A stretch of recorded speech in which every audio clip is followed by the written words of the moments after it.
मंगळवेढ्यामध्ये छत्रपती शिवरायांच्या शिवजयंतीच्या निमित्तानं तिथं उत्सव मोठा पार पडतोय. त्या निमित्तानं आज उद्घाटन पहिलं आहे. 19 फेब्रुवारी पर्यंत तो कार्यक्रम चालणार आहे. त्या निमित्तानं चाललोय. तुम्हालाही आणि महाराष्ट्रातल्या सगळ्या देशभरातल्या सगळ्या जनतेला शिवजयंतीच्या खूप खूप शुभेच्छा देतो. दादा, खरं तर अजितदादांचा जो अपघात झाला तो अपघात नसून घातपात आहे असं रोहित पवारांनी काल एक सविस्तर पत्रकार परिषद घेऊन सांगितलेले आहे.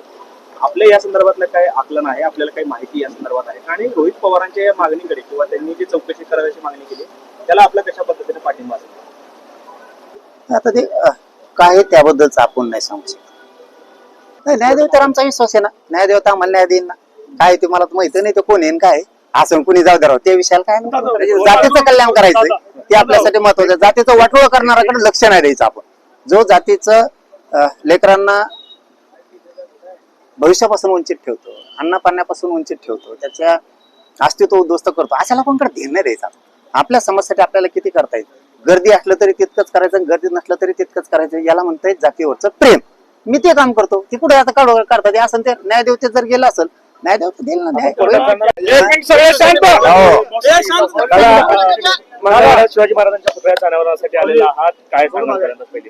मंगळवेढ्यामध्ये छत्रपती शिवरायांच्या शिवजयंतीच्या निमित्तानं तिथं उत्सव मोठा पार पडतोय. त्या निमित्तानं आज उद्घाटन पहिलं आहे. 19 फेब्रुवारी पर्यंत तो कार्यक्रम चालणार आहे. त्या निमित्तानं चाललोय. तुम्हालाही आणि महाराष्ट्रातल्या सगळ्या देशभरातल्या सगळ्या जनतेला शिवजयंतीच्या खूप खूप शुभेच्छा देतो. दादा, खरं तर अजितदादांचा जो अपघात झाला तो अपघात नसून घातपात आहे असं रोहित पवारांनी काल एक सविस्तर पत्रकार परिषद घेऊन सांगितलेले आहे. आपल्या या संदर्भातलं काय आकलन आहे, आपल्याला काही माहिती या संदर्भात आहे आणि रोहित पवारांच्या या मागणीकडे किंवा त्यांनी जी चौकशी करायची मागणी केली त्याला आपला कशा पद्धतीने पाठिंबा असेल? आता ते काय त्याबद्दलच आपण नाही सांगू शकत. बोलायचंय म्हणून बोलायचं असं करायला गेलं तर संवेदनशील गोष्टीला एखाद्या विषयाला माहित नसताना आपण त्याच्यावरती काय बोलू नये. परंतु जर त्यांना काही शंका असेल तर चौकशी व्हायलाच पाहिजे ना. दादा एक चांगला माणूस होते तर ती चौकशी व्हायला पाहिजे.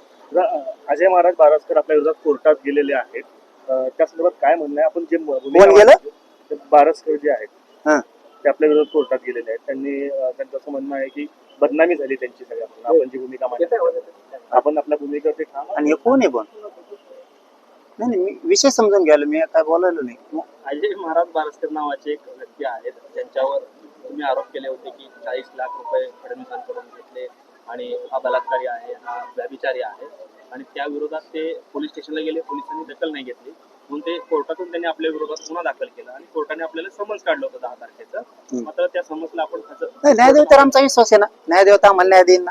काय ते मला माहिती नाही ते कोण येईन काय असं कुणी जाऊ द्या. त्या विषयाला काय नाही. जातीचं कल्याण करायचं ते आपल्यासाठी महत्वाचं. जातीचं वाटोळ करणाऱ्याकडे लक्ष नाही द्यायचं. आपण जो जातीचं लेकरांना भविष्यापासून वंचित ठेवतो, अन्न पाण्यापासून वंचित ठेवतो, त्याच्या अस्तित्व उद्ध्वस्त करतो, अशा लोकांकडे ध्येय नाही द्यायचा. आपल्या समाजासाठी आपल्याला किती करता येईल. गर्दी असलं तरी तितकंच करायचं, गर्दी नसलं तरी तितकंच करायचं. याला म्हणता येत जातीवरचं प्रेम. मी ते काम करतो. ती कुठे आता करतात असं ते न्यायदेव ते जर गेलं असेल, न्यायदेव तर देईल ना न्याय.